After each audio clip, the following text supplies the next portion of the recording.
مکمل نہیں، ایک حد تک۔ تو مسلمانوں کے اندر یہ مزاج تھا کہ مسلمان جہاں رہتے وہ مسلم سماج کی ترقی کے لیے اپنی زمینیں، اپنے مکان، اپنی عمارتیں، اپنے کھیت کھلیان یہ وقف کر دیا کرتے تھے۔ وہ اس کی اہمیت کو سمجھتے تھے کہ ان اوقاف کی جائیداد سے مسلم سماج کو مضبوط کیا جا سکتا ہے، معاشرے میں دوبارہ کھڑا کیا جا سکتا ہے۔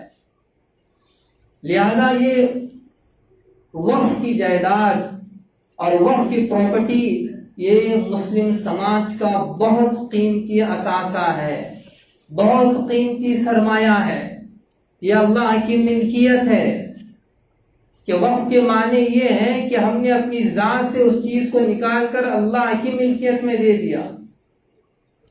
اب اس وقف کی پراپرٹی پر کسی کی کوئی ملکیت نہیں سوائے اللہ کی۔ لیکن بہت افسوس کے ساتھ کہنا پڑتا ہے کہ آج ملک میں وقف کی کروڑوں پراپرٹی، کروڑوں کی جائیداد موجود ہے، لیکن وہ مقاصد کہیں نظر نہیں آتے۔ جن مقاصد کو سامنے رکھ کر یہ وقف کا نظام بنایا گیا تھا، جن مقاصد کو سامنے رکھ کر وقف کے جال کو پھیلایا گیا تھا، آج اس مقاصد میں کوئی کام نہیں ہے۔ بلکہ بہت دکھ کے ساتھ یہ کہنا پڑتا ہے کہ خود اپنے لوگ اس وقف کی پراپرٹی پر قبضہ جمائے ہوئے ہیں۔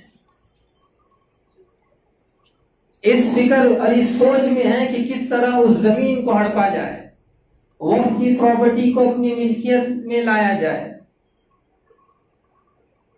اور پھر وہ لوگ جو وقف کی زمین پر یا وقف کی عمارت پر یا وقف کی دکان پر کرایہ دار ہیں، ان کا حال یہ ہے یا تو وہ کرایہ نہیں دیتے، یا دیتے ہیں تو بہت کم دیتے ہیں، یا پھر اس بات کی کوشش میں لگے رہتے ہیں کہ کسی طرح یہ کرایہ بھی معاف ہو جائے۔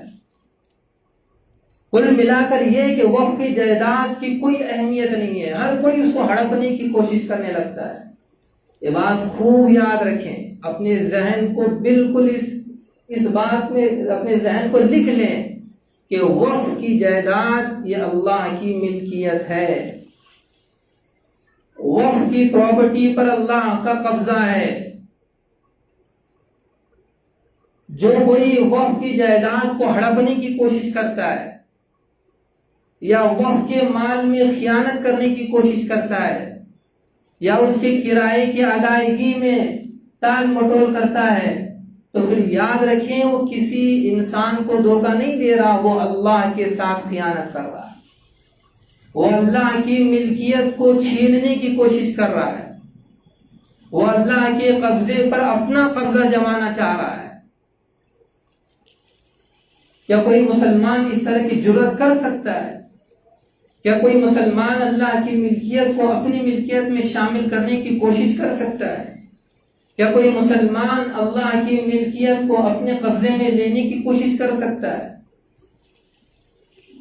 یہ وقف کے اموال اور وقف کی جائیداد یہ اللہ کی ملکیت ہے، اس کو مسلم سماج کی ترقی کے لیے وقف کر دیا گیا تھا۔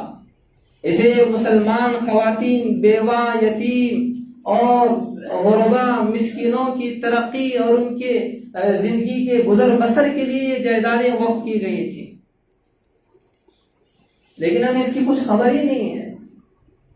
کیا اگر حکومت اس بات کو جانتی ہے، اسلام دشمنی اس بات کو بخوبی جانتی ہیں کہ اگر مسلمان وقف کے جائیداد، وقف کی پراپرٹی کا صحیح استعمال کریں تو پھر انہیں ترقی سے کوئی نہیں روک سکتا۔ مسلمان بہت تیزی کے ساتھ ہر فیلڈ میں ترقی کر سکتے ہیں، بس یہ کہ وقف کی پراپرٹی اور وقف کی جائیداد کا صحیح استعمال ہو۔ لیکن اب تو یہ حال ہے کہ اب تک مسلمان لوٹ رہے تھے، اب حکومت نے من بنا لیا ہے کہ اب تک ان کے اپنے لوٹ رہے تھے، اب ہم لوٹیں۔ بلکہ لوٹنا نہیں، بلکہ وقف پر مکمل قبضہ اور کنٹرول حاصل کرنے کی حکومت کوشش کر رہی ہے۔ پچھلے ان چند دنوں میں حکومت وقف امینڈمنٹ بل جو پیش کی ہے، 2 دن پہلے جو پارلیمنٹ میں بل پیش کی گئی ہے، اب اس کا خلاصہ، اس کا لب لباب بیان کیا جائے تو یوں سمجھ لیں کہ اگر یہ بل پاس ہو جائے، وقف امینڈمنٹ بل اگر یہ پاس ہو جائے تو پھر ہمارے لیے یہ کسی NRC سے کم مصیبت نہیں ہے۔